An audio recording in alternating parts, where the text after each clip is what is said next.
Assalamualaikum warahmatullahi wabarakatuh. Kita masuk ke minggu ke-7 dengan materi strategi SDM dalam operasional. Jadi pada kesempatan kali ini kita akan menghubungkan antara manajemen sumber daya manusia dan juga manajemen operasional. Jadi bagaimana strategi dalam mengelola SDM itu akan mempengaruhi operasional gitu ya. Nah, tujuan dari strategi SDM ini adalah mengelola tenaga kerja dan merancang pekerjaan sehingga orang-orang dapat diberdayakan secara efektif dan efisien. Mengelola dengan baik akan menciptakan keunggulan bersaing yang berkesinambungan. Jadi, ketika manajemen operasional itu adalah kegiatan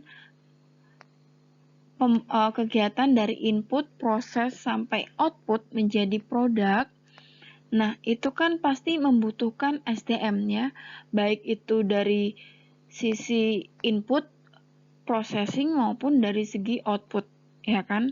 Nah, di situ kan dibutuhkan orang-orang dengan kompetensi khusus, ya, dengan syarat-syarat yang khusus, gitu. Nah, makanya SDM dikaitkan dengan operasional gitu, karena itu akan mempengaruhi, itu akan menentukan apakah perusahaan itu beroperasi secara efektif dan efisien. Berarti kan pasti ditentukan juga dengan SDM yang dimiliki. Gitu. Nah, kalau SDM-nya udah bagus, sudah bisa bekerja secara efektif dan efisien, maka perusahaan bisa menciptakan ataupun meraih keunggulan bersaing atau competitive advantage, atau dia bisa lebih unggul nih dibanding teman-temannya, dibanding pesaing-pesaingnya. Yaitu di bidang apa? Di bidang SDM-nya. SDM-nya ahli, misal SDM-nya efisien, nggak ada yang punya, dan lain sebagainya. Oke, selanjutnya adalah kendala-kendala pada strategi SDM. Seperti yang tadi kita bilang bahwa SDM itu menjadi concern untuk manajemen operasi, gitu ya. Karena SDM yang baik, SDM yang efektif dan efisien akan menciptakan operasional yang baik juga, operasional yang bagus. Jadi kalau SDM-nya bagus, berarti nanti input proses output-nya juga bagus.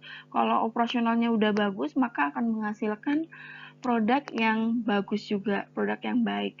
Kalau udah produknya bagus, sesuai dengan keinginan dan kebutuhan dari konsumen, maka konsumen akan senang, puas.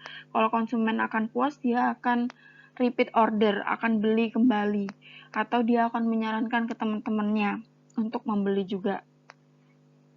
Nah, kalau kayak gitu, ini akan sangat menguntungkan buat perusahaan. Ini akan menjadi keunggulan bersaing buat perusahaan. Namun, untuk membuat strategi SDM, ada beberapa kendala-kendala yang dihadapi atau harus diketahui.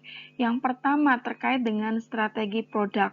Jadi sebelum kita mau bikin strategi SDM-nya, kita harus tahu dulu produk kita itu apa sih, gitu ya. Jadi product knowledge-nya harus tahu dulu. Ya.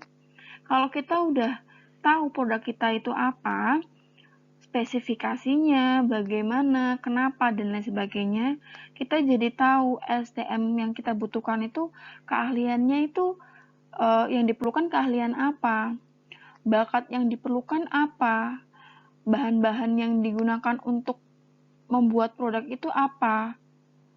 SDM-nya harus paham dengan bahan-bahan tersebut dong ya.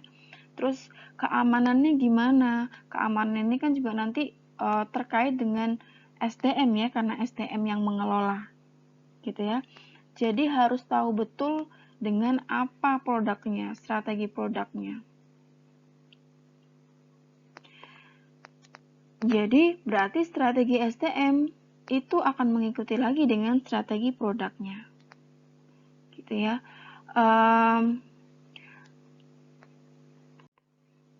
Misal mungkin kita adalah produsen mie Lemonilo.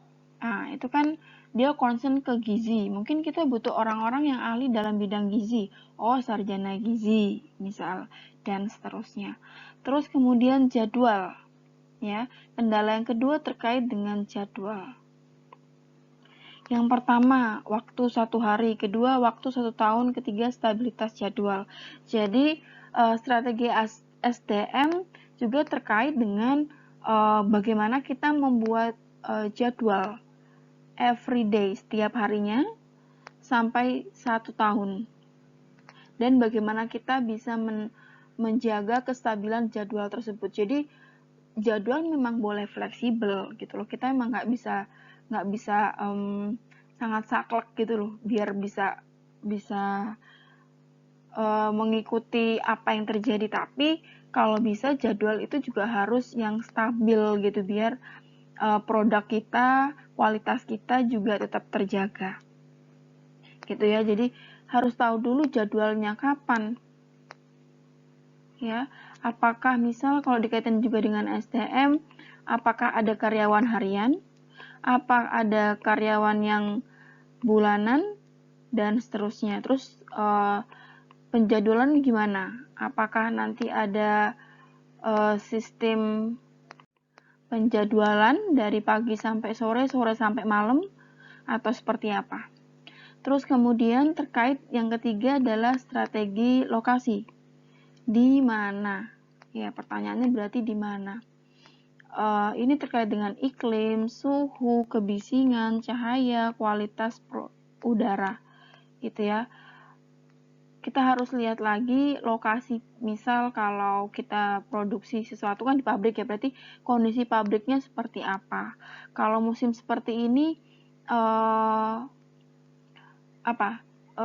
vibe kerja seperti apa, suhunya gimana.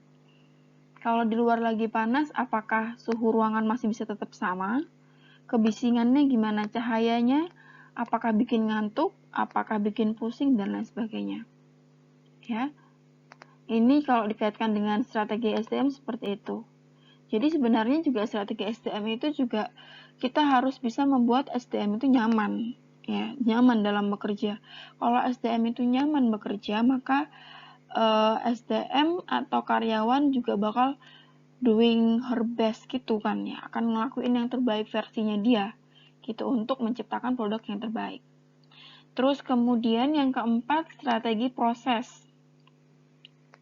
Berarti ini dilihat dari segi prosesnya. Di sini ada ngelihat teknologinya, mesin dan peralatan yang digunakan, dan keamanan. Ya, berarti terkait dengan prosedur. Jadi berarti SDM yang bekerja untuk memproduksi produk, menciptakan produk tadi, itu harus sesuai juga dengan prosesnya. Berarti SDM ini harus bisa mengoperasikan mesin-mesinnya dan update-nya gitu ya.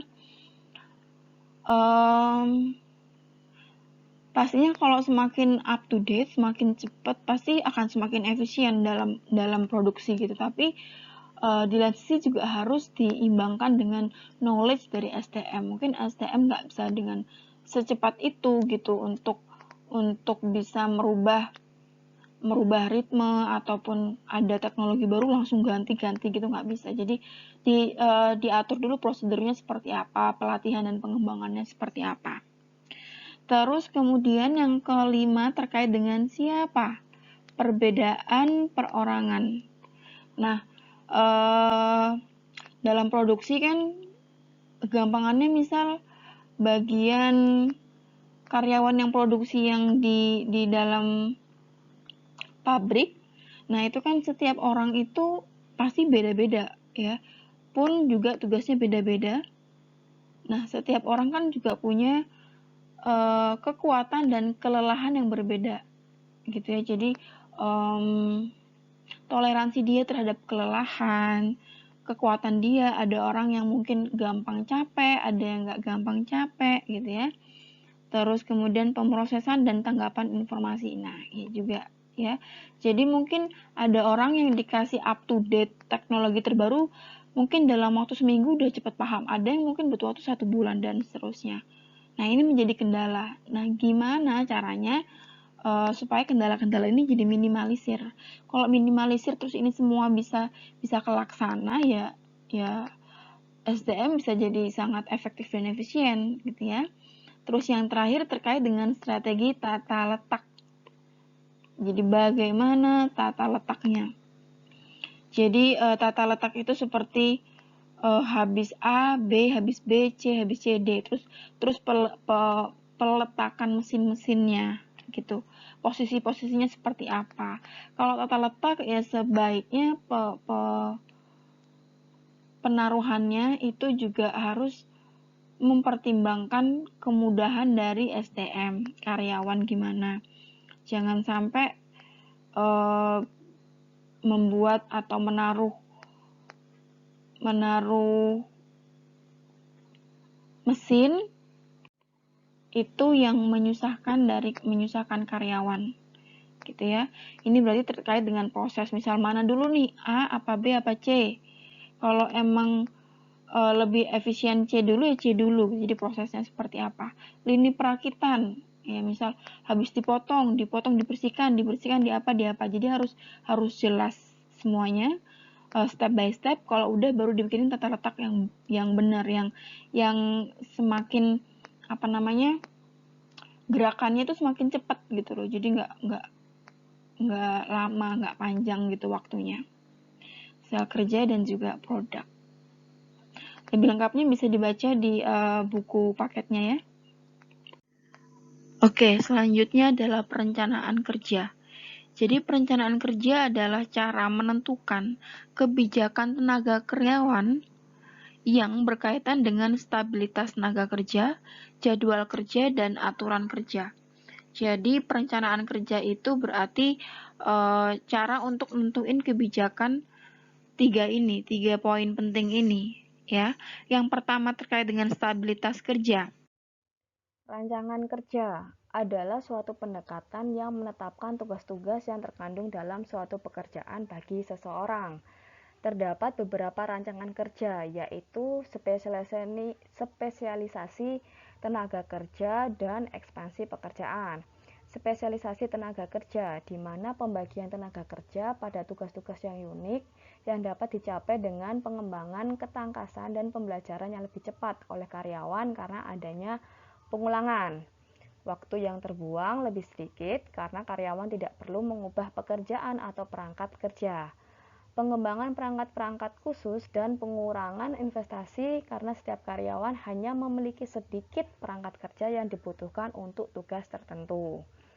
Ekspansi pekerjaan merupakan rancangan kerja yang diharapkan untuk meningkatkan kualitas lingkungan kerja dengan beralih spesialisasi tenaga kerja yang lebih bervariasi. Rancangan ini membuat pekerjaan menjadi lebih baik dan karyawan menikmati kualitas kerja yang lebih baik. Pemodifikasian pekerjaan dapat dilakukan dalam beragam cara, yaitu yang pertama, job enlargement atau pemekaran pekerjaan, di mana dilakukan pengelompokan beragam tugas dengan tingkat keahlian yang sama.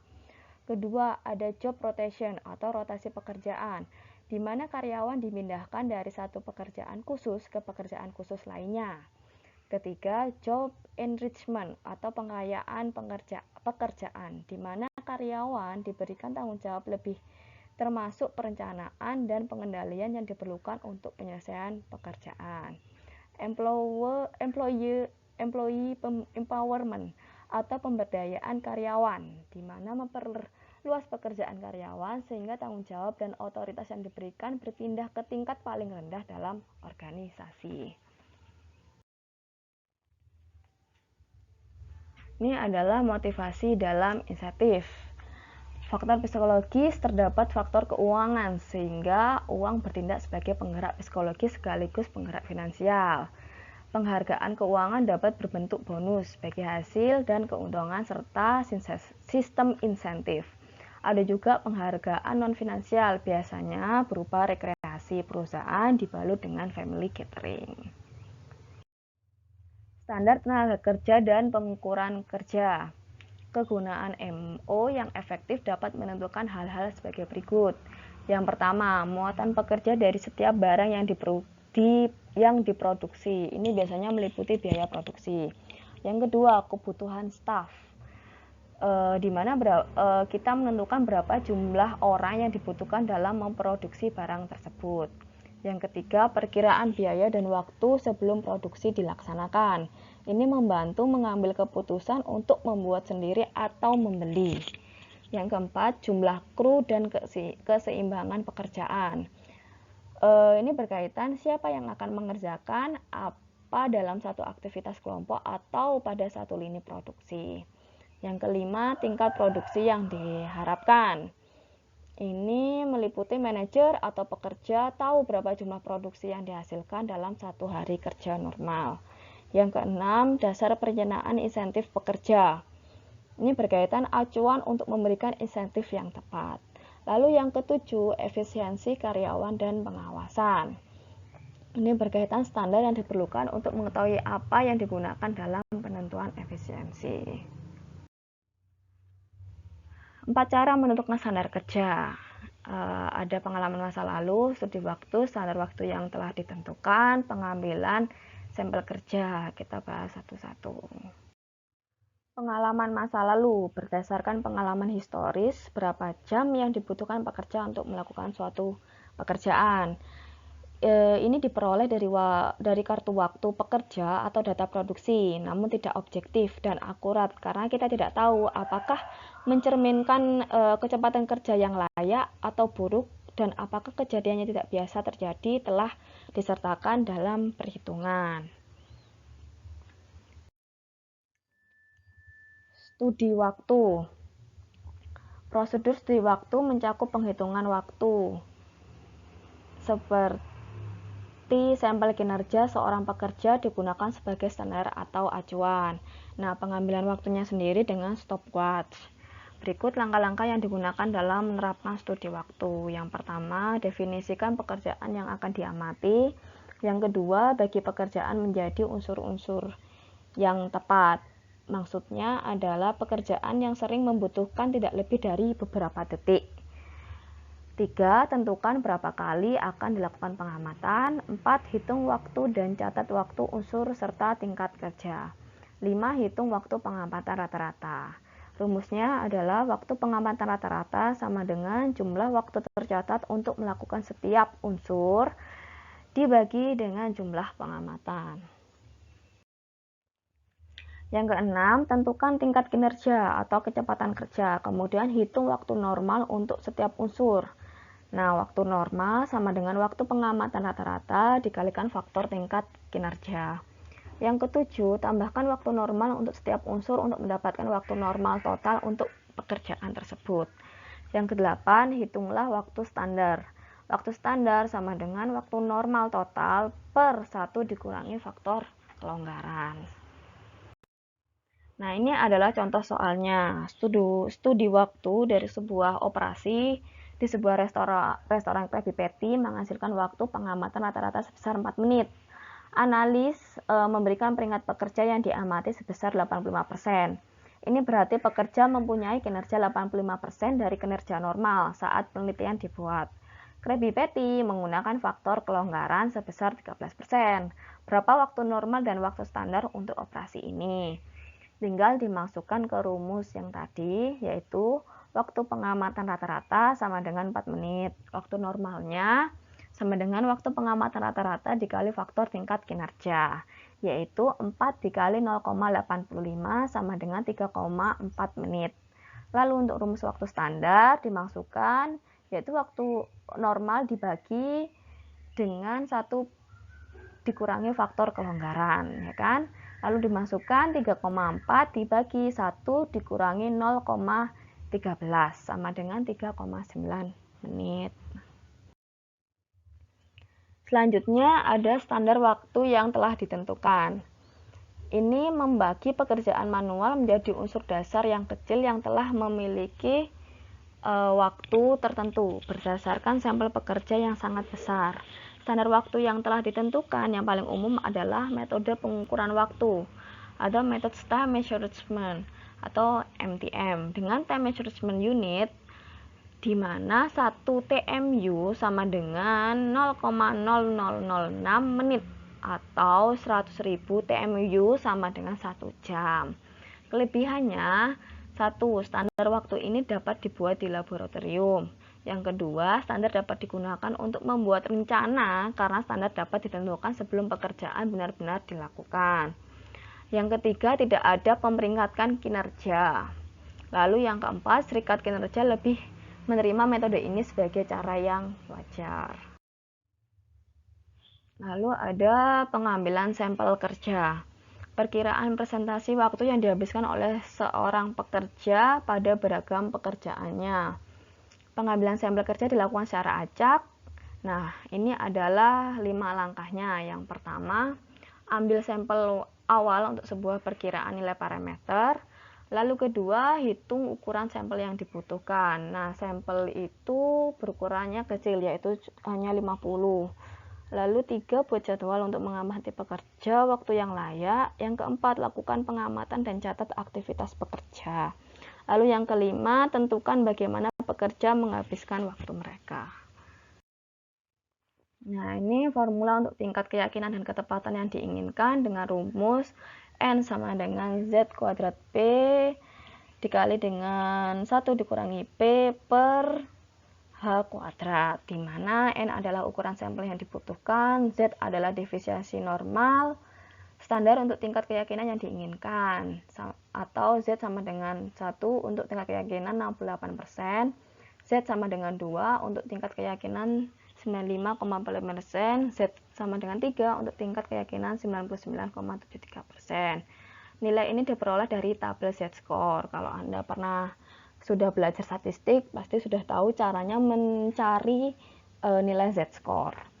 Lalu P sama dengan nilai perkiraan proporsi sampel atau waktu kerja operator yang diamati apakah sedang sibuk ataukah sedang menganggur. Lalu H, tingkat kesalahan yang dapat diterima dalam persentase. Nah, contoh soalnya. Tuan Krab memperkirakan pekerjaannya menganggur sepanjang 25% dari waktu yang ada.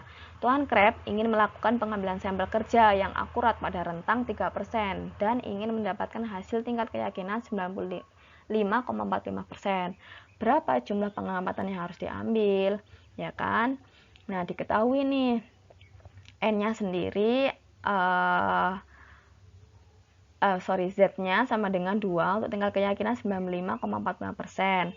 Lalu P-nya proporsi menganggur 25% sama dengan 0,25.